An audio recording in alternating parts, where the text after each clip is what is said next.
హైదరాబాద్ ఆశా వర్కర్లకు మేనిఫెస్టోలో ఇచ్చిన హామీ మేరకు నెలకు 18,000 స్థిర వేతనం వెంటనే చెల్లించాలని కోరుతూ తెలంగాణ గ్రామీణ ఆరోగ్య కార్యకర్తల సంఘం బీఆర్టీయూ అనుబంధం ఆధ్వర్యంలో కోటిలోని రాష్ట్ర వైద్య కుటుంబం సంక్షేమ కమిషనర్ కార్యాలయం ఎదుట ధర్నా నిర్వహించారు.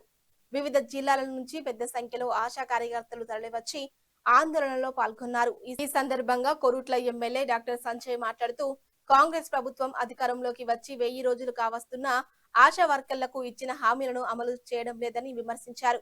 మేనిఫెస్టోలో పేర్కొన్న విధంగా 18,000 స్థిర వేతనం వెంటనే అమలు చేయాలని ప్రభుత్వాన్ని డిమాండ్ చేశారు.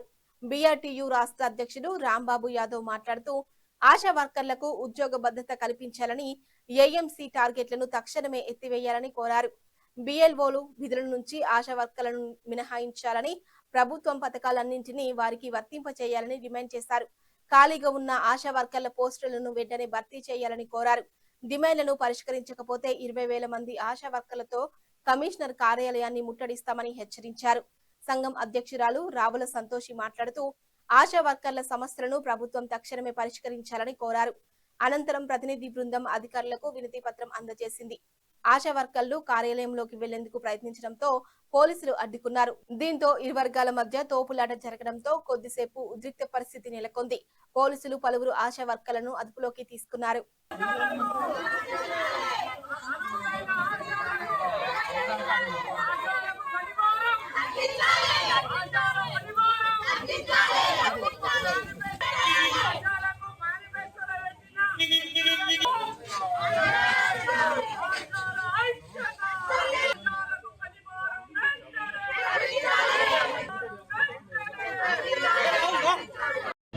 మా పార్టీ వైపు నుండి పూర్తిగా వాళ్లకు సంఘీభావం తెలియజేస్తాను. ఆ రోజు 1500 జీతం ఉన్న జీతాన్ని కేసీఆర్ గారు వచ్చిన తర్వాత గొప్ప మానవీయ కోణంతో ఆశా వర్కర్లు పడే కష్టాన్ని చూసి కేసీఆర్ గారు ఆనాడు వాళ్ళ జీతాన్ని 1500 నుంచి 9,750 చేసినారు.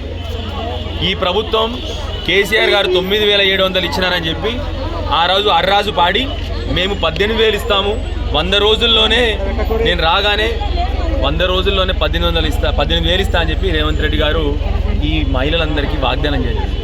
నిజానికి ఎంత భావదరిద్రం అంటే ముఖ్యమంత్రి రేవంత్ రెడ్డి గారికి కనీసం ఈ ఆశా వర్కర్లు చేసే పని కూడా తెలియదు. ఆశా వర్కర్లు ఏం పని చేస్తారో అని కూడా ఆయనకు తెలియదు.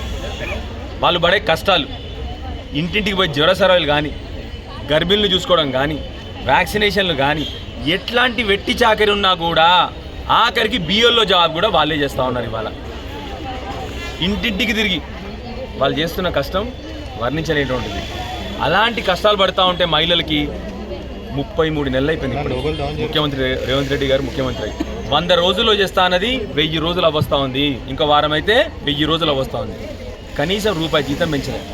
కనీసం అన్నిటికంటే బాధ ఏంటంటే ఇప్పటికీ వాళ్ళని ఎప్పుడు అడిగినా కూడా వాళ్ళని అరెస్ట్ చేయడం, తీసుకుపోయి జైలులో కూర్చోబెట్టడము, మహిళలన్న కనీస గౌరవం లేకుండా, మహిళలన్న కనీస మానవీయ కోణం లేకుండా వాళ్ళని పెట్టిన కష్టాలు ముఖ్యమంత్రి గారు వాళ్ళకి జీతాలు పెంచడం ఎరకలేదు కానీ వాళ్ళని మాత్రం రోజు పొద్దున్నే కష్టపడతా ఉన్నారు.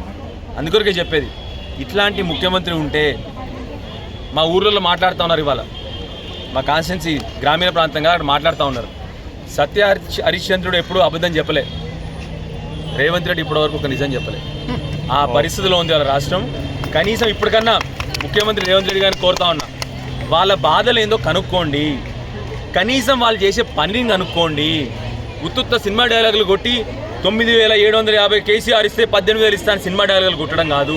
వాళ్ళు చేసే పని ఏందో తెలిస్తే మీకు 100కు 100% మీరు వెంటనే వాళ్ళ జీతాలు పెంచుతారు.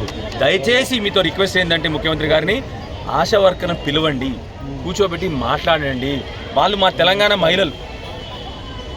హాస్పిటళ్లకు ఊర్లకు ఉన్న వారధి వాళ్ళే. ఇవాళ ప్రతి ఒక్క గర్భిణీ స్త్రీకి పోవాల్సింది వాళ్ళే, వ్యాక్సినేషన్ గురించి పోవాల్సింది వాళ్ళే, ఎన్సీడీ డిసీజెస్ గురించి పోవాల్సింది వాళ్ళే.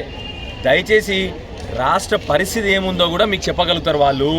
రాష్ట్ర ఆరోగ్య పరిస్థితి గురించి వాళ్ళ మీకు చెప్పాలంటే బెస్ట్ ఇన్ఫర్మేషన్ ఇచ్చేది మీకు ఈ ఆశా వర్కర్లే. దయచేసి ఇప్పటికన్నా వాళ్ళని పిలిచి వాళ్ళతో కూర్చొని ఈ అరెస్టులు మానేసి వాళ్ళని